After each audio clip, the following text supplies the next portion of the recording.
Welcome to IABM TV, and I'm now joined by Andreas Eriksson, who's head of Telstra Broadcast Services for Telstra. Welcome, Andreas. Thank you very much. Great to have you here. Thanks. So, what does Telstra Broadcast Services offer customers who are looking to take their content global?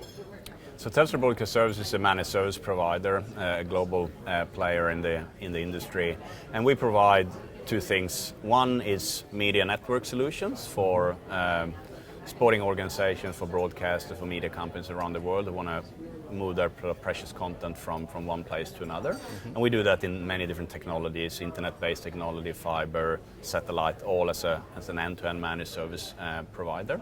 So that's sort of one part we do. The other part we do is we have a managed services offering where we leverage a number of technology partners and we provide them with value-added services on top of the media network, such as media conversion, virtual advertising, and other kind of interesting areas. Okay, so if I was a broadcaster, I mean, are we looking here at sort of point-to-point distribution, or is this point-to-multi-point? You know, is it broadcaster to broadcaster? Or? It's typically point to multi-point, but you know, all the different use cases. So it could be a sporting league that we work with a sporting league, and they want to distribute all their content to the rights holding broadcaster, for instance, maybe in a combination of internet, satellite, and fiber solutions, for instance. That'll be kind of the things. Or it could be an event organizer who want to then distribute again the content, maybe do all the contribution from the venues into one central location and then distribute it out to the rights holding broadcaster. So it's really all the different permutations of that, you know, combined. It could be event organizer, league, broadcasters, you know, all the ones that are in the sporting ecosystem.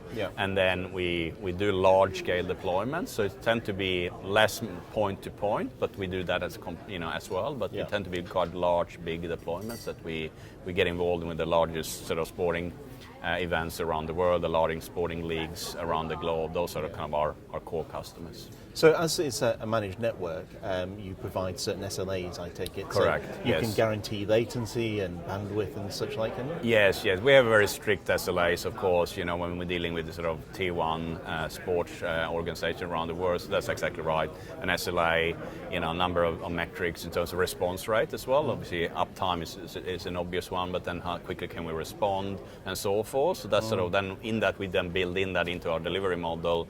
We have centers around the world. We then have people on the ground, you know, if that's what's required and so forth. So then behind that sort of SLA and requirement from a customer. Just it's very much not, of course, technology is very critical, the right technology, but equally the right operational procedures around this is equally important, and the team we have to do that, you know, 24/7 is of course very important as well. So it sounds like you have quite an extensive monitoring system. Yes, we have centers. We have a center for each region, center for Asia, center in Europe, and a center through a partner in the US. So we have a global service assurance team, and underneath that, of course, a number of different tools that they need to have in order to be able to do monitoring and problem resolute and all this kind of stuff. So that's very big for us to have. You know, we put a lot of investment into that layer, and then underneath again the different technology platforms that we then build the actual kind of network for. So it's a multi-stack. So that helps you become proactive, does it, when problems do occur? Yes, and I think so. That's very important. Of course, you're trying to stay ahead to make sure that you see things early before it actually becomes a problem. And then when you have a problem, of course, then need to quickly zoom in. It's a matter of seconds in terms of fixing problems and so forth. So you're going to need to be having the right tools to be able to do that as well. Right. So that's how it works. Excellent. And so can you tell me more about MPP and how that helps improve broadcast workflows? Yes, MPP is a very exciting offering. So we brought this offering out to the market a couple of years ago, and it's powered by the GV amp, so the Grass Valley amp platform as a technology underneath. But then us being a managed service provider, we then take that technology and then curate the different use cases. Could be, we like to see it as almost like a broadcast facility as a SaaS, proposition. That's probably the easy way to think about it. But then there'll be a use case around localization, maybe media conversion, and things like that play out in other areas. That could be different use cases depending on what the customer wants. And then we run all that as a managed service.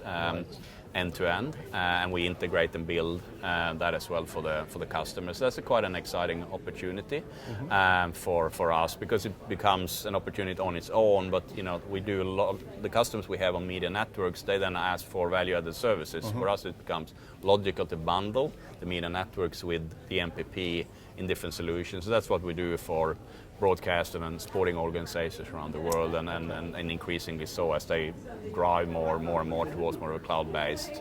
And of course you have events, it's up and down, you need flexibility. You spin it up when you need it, and you can spin it down when you don't need it, and so forth. So that's why, for obvious reasons, a cloud-based solution is quite a compelling one. But we can do it on-prem as well. It's really quite flexible, depending on what the customer wants.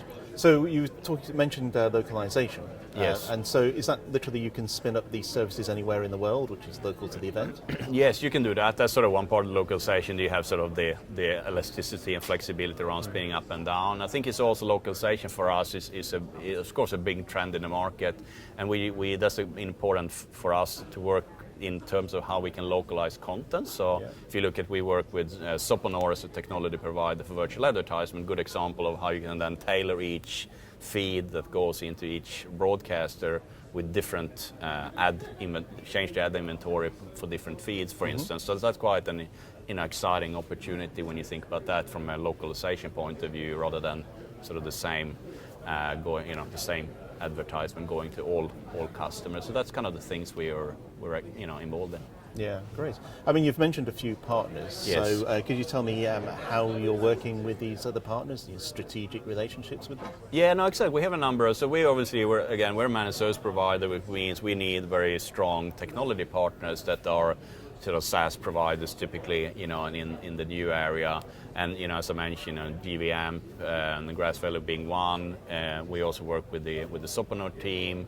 We also have a partnership with Alluvio around next generation OTT, which is quite another exciting opportunity. So the way we work with them is they come in with a platform provider. We then provide a fully managed service around that. So integrate with operational process, bookable, 24/7 operations and so forth. That's our value add. And then we go to market, typically together with them or separately, depending on what sort of the situation with that specific customer. So it becomes a very strategic partnership, not just in them being technology provided to us, but us being a managed service provider to them, and us going to market together. So then they tend to be quite sort of integrated in terms of how we work with them. So that's some examples on technology providers. Perfect. Okay. Well, thank you, Andreas. Yeah, thank you. Pleasure. It's great for you to join us. Thank you. So if you want to know any more about managed services and the services Telstra Broadcast Services has to offer, then please speak to Andreas.